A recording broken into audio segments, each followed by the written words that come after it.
Bien-aimés de Dieu, shalom. Shalom.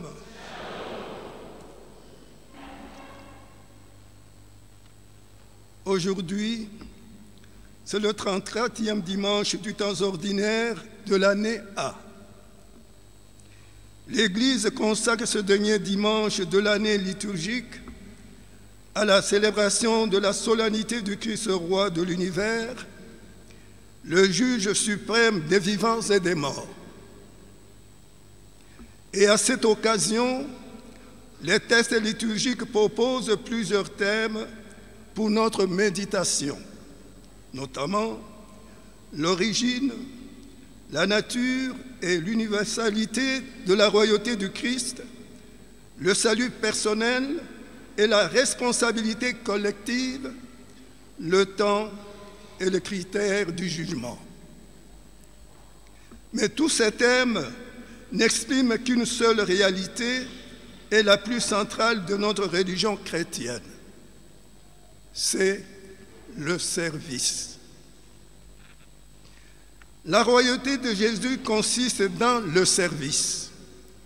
C'est l'essentiel de la première lecture tirée du livre d'Ézéchiel qui met l'accent sur le comportement d'un roi, d'un chef, d'un responsable de la classe dirigeante qui est responsable de ce qui arrive au peuple. C'est cela que l'évangéliste Matthieu va généraliser dans la description prophétique des critères du jugement dernier, appliqués à chaque personne. Ce service pour l'apôtre Paul consiste principalement dans la destruction de toutes les puissances du mal. Ainsi, si la royauté de Dieu consiste dans le service, la liturgie d'aujourd'hui veut insister aussi sur l'unique critère du jugement, qui est le service à rendre à celui qui est dans le besoin. Et ce jugement est à la fois universel, car il s'agit de toutes les nations. Le jugement est aussi personnel, parce que le juge séparera les hommes les uns des autres. À présent, frères et sœurs, permettez-moi de vous partager quelques aspects de cette royauté à laquelle nous invite le Christ aujourd'hui et toujours. C'est aujourd'hui que nos frères et sœurs ont besoin de notre service. La première idée que j'aimerais vous partager dans cette méditation d'aujourd'hui porte sur la notion du temps du jugement, le temps de la conversion et le temps de l'action. Dans un pays comme le nôtre, où la notion de temps pose problème, il est toujours bon de rappeler l'importance que le texte liturgique accorde au temps. Toutes les trois lectures semblent s'exprimer en ces termes, en termes d'avenir. Dans la première lecture, tirée du livre d'Ézéchiel, dès la première ligne, nous avons entendu « Maintenant, j'irai moi-même à la recherche de mes brebis et je veillerai sur elles. » Dans la deuxième lecture, tirée de la première lettre de Saint Paul apôtre aux Corinthiens, on nous a lu « Quand tout sera sous le pouvoir du Fils ». Et dans l'évangile d'aujourd'hui de Matthieu, on nous a lu « Quand le Fils de l'homme viendra dans sa gloire ». Il faut souligner ici que l'insistance de Jésus ne porte pas sur l'avenir du jugement, mais bien plus sur le présent de l'action, de notre action. C'est aujourd'hui que le Seigneur veille sur ses brebis. C'est aujourd'hui que le Seigneur détruit toutes les puissances du mal. C'est aujourd'hui que les hommes ont besoin de notre service. Ils ont faim, ils sont étrangers, ils sont malades, prisonniers, laissés pour compte. La vie éternelle a déjà commencé. Dieu n'aura pas à nous juger. nous nous jugeons déjà nous-mêmes tout au long de notre existence par notre propre conscience, si cette conscience est encore droite. Nous serons jugés en fonction des actes que nous posons aujourd'hui, en fonction de nos goûts, de nos habitudes, de nos paroles, de nos choix, de nos regards, de nos penchants. Nous serons jugés en fonction du présent, c'est-à-dire à cause de nos actes posés aujourd'hui. C'est aujourd'hui que nous rencontrons le Christ dans les différents visages de l'humanité, mais surtout dans les visages de ceux qui sont les plus démunis. C'est aujourd'hui que le juge vient séparer les hommes les uns des autres. Dans un pays où la justice pose problème, la deuxième idée que je propose à notre méditation porte sur le juge et sur son jugement. Parlant du juge, les textes sont unanimes. Selon l'évangéliste Matthieu, le juge, c'est le Fils de l'homme qui viendra dans sa gloire. Le prophète Ézéchiel parle du berger et l'apôtre Paul parle du ressuscité. C'est donc clair, le juge, c'est le Fils de l'homme. C'est Jésus, c'est le Christ ressuscité. C'est lui le roi. C'est un roi différent des rois de ce monde. De par son origine, sa royauté ne vient pas de ce monde. Il ne devient pas roi par la force, par la conquête, par les violences ou les guerres, ni par les intrigues, encore moins par un coup d'État. Si les autres rois sont élus, choisis et deviennent rois, le Christ, lui, est roi par nature. Il est créateur du royaume et son peuple. Tout a été créé par lui.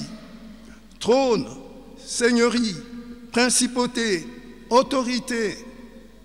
Il s'agit d'un héritage d'un royaume préparé depuis la création du monde.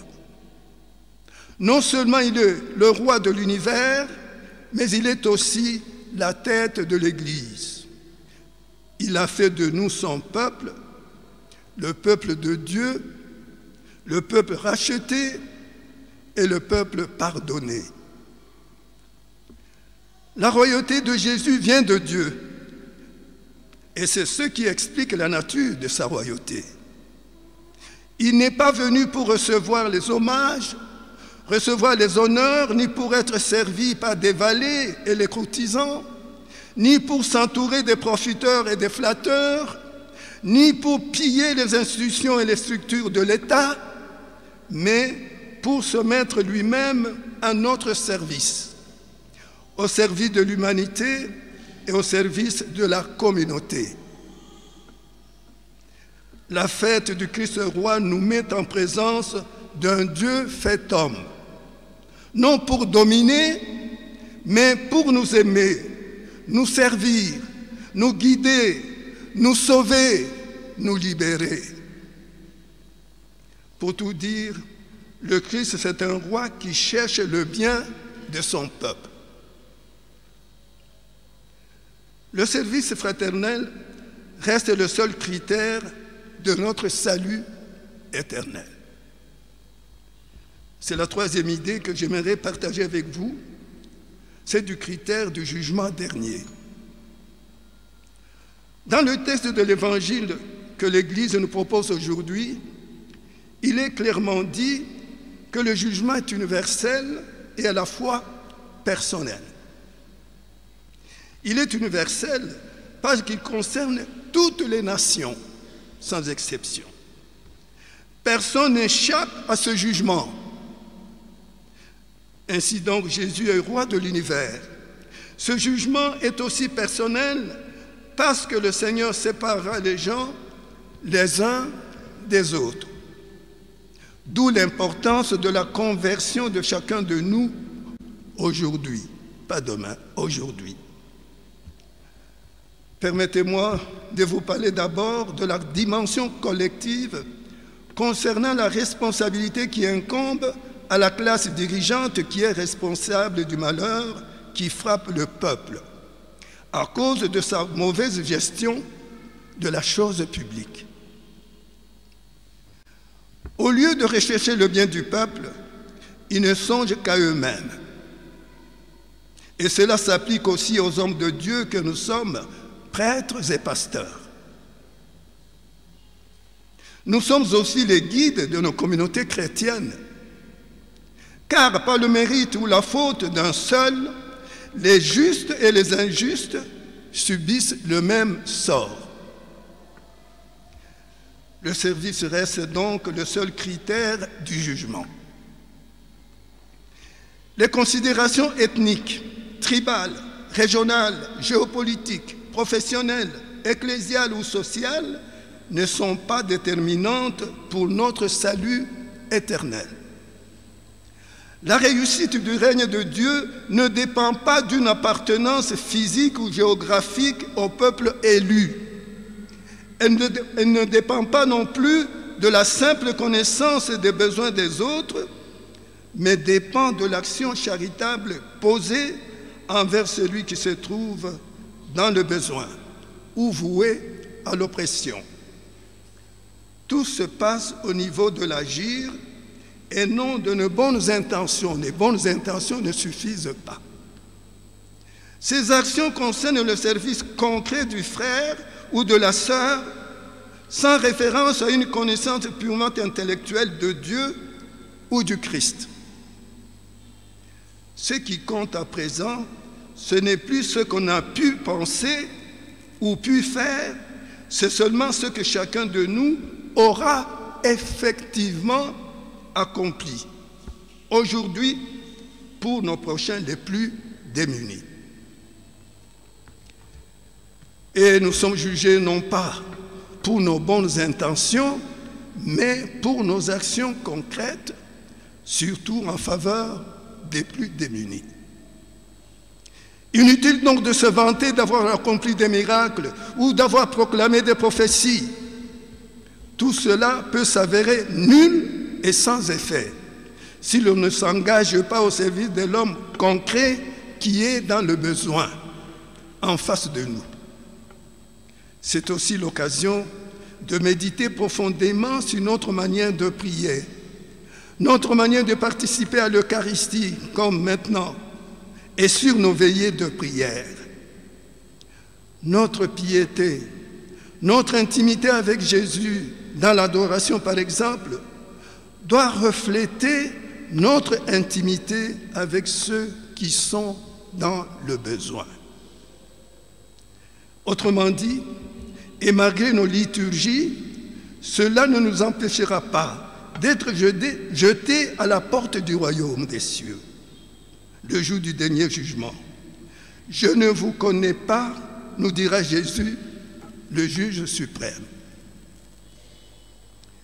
Servir donc, c'est soigner, c'est donner à manger à celui qui en a besoin. Servir, c'est visiter les malades et les prisonniers. Pour tout dire, servir, c'est offrir généreusement sa vie pour les autres, et c'est dans ce service discret que nous rencontrons le vrai visage du Christ, roi de l'univers. C'est pourquoi Jésus, le jour du jugement dernier, dira aux élus du ciel, et c'est la quatrième idée et la dernière, « Chaque fois que vous l'avez fait à l'un de ces petits, c'est à moi que vous l'avez fait. » Chers frères et sœurs, selon l'évangile d'aujourd'hui, le Christ Jésus s'identifie à tout celui qui est dans le besoin réel.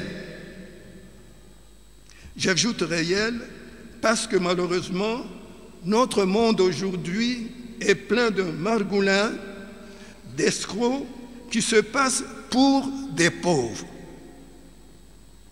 Malgré cette situation dramatique de notre société, où nous avons de faux mendiants, de faux médecins, de faux juristes, de faux policiers, même de faux prêtres et pasteurs.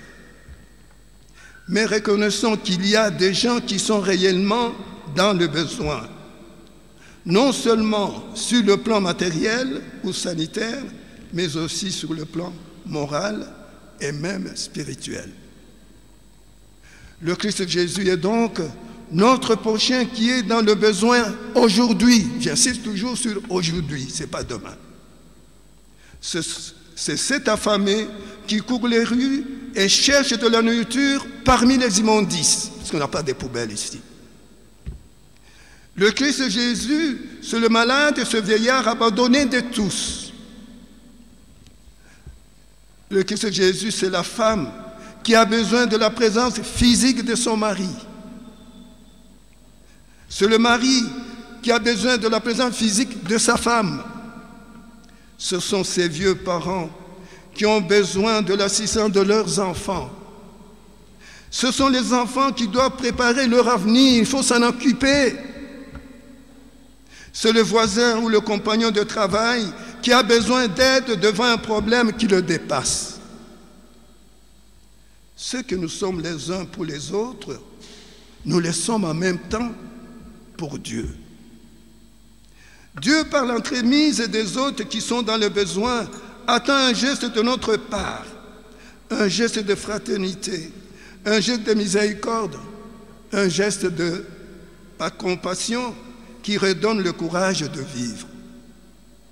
Ceux qui se trouvent à gauche du roi juge avaient vu aussi ceux qui avaient besoin d'aide, mais ils n'ont pas agi en conséquence. Ils n'ont pas été touchés par leur misère. Ils n'ont pas cherché à leur venir en aide. En tout état de cause, dans notre société aujourd'hui, même lorsque la misère crève les yeux, nous ne sommes pas du tout sensibles à cette misère. Devant beaucoup de situations de misère, nous regardons sans être émus et nous demeurons toujours insensibles. Il y en a aussi dont les engagements sont de véritables démissions. Ils se dévouent non pas parce que les autres ont besoin d'eux, mais pour se décharger du fardeau de leur existence.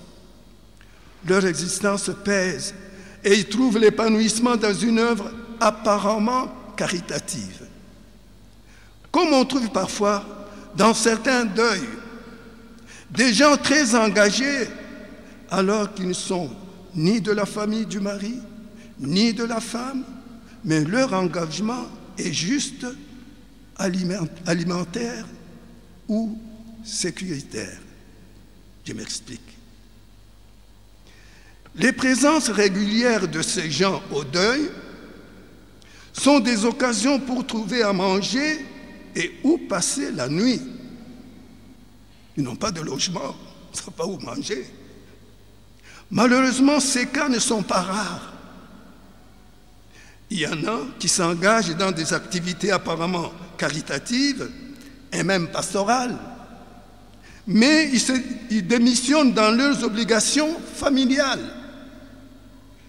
Il y en a aussi qui sont capables de faire de retraites et même de neuvaines, mais tout en négligeant dans leur famille les devoirs de mari ou de père, de femme ou de mère, d'enfants ou de frères et sœurs. Le service à autrui, on ne peut pas le rendre au détriment de nos devoirs d'État. Pour que notre charité soit vraiment authentique, il faut qu'elle soit consciente, inspirée de la foi en Dieu, qu'elle naisse à une profondeur où on la reçoit gratuitement de Dieu. La charité authentique, finalement, se fonde sur la foi en Jésus-Christ, l'unique vrai roi de l'univers. Et je conclus, bien-aimés de Dieu, ce que nous demande aujourd'hui le Seigneur ou Dieu, c'est l'amour. Un amour sans calcul, un amour gratuit qui n'attend rien en retour. Les justes de la parabole ne savaient pas qui ils servaient et aimer Jésus en aimant et en servant leurs proches qui étaient dans le besoin. Ils ne l'ont pas fait avec une arrière-pensée ou par calcul.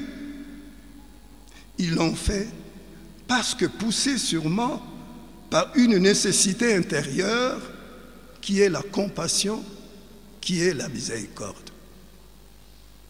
Je vous rappelle que le Christ roi règne en lavant les pieds de ses apôtres.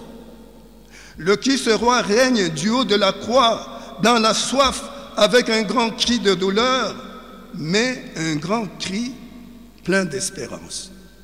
Ainsi devons-nous faire pour avoir part au royaume du Christ, roi de l'hiver. Amen.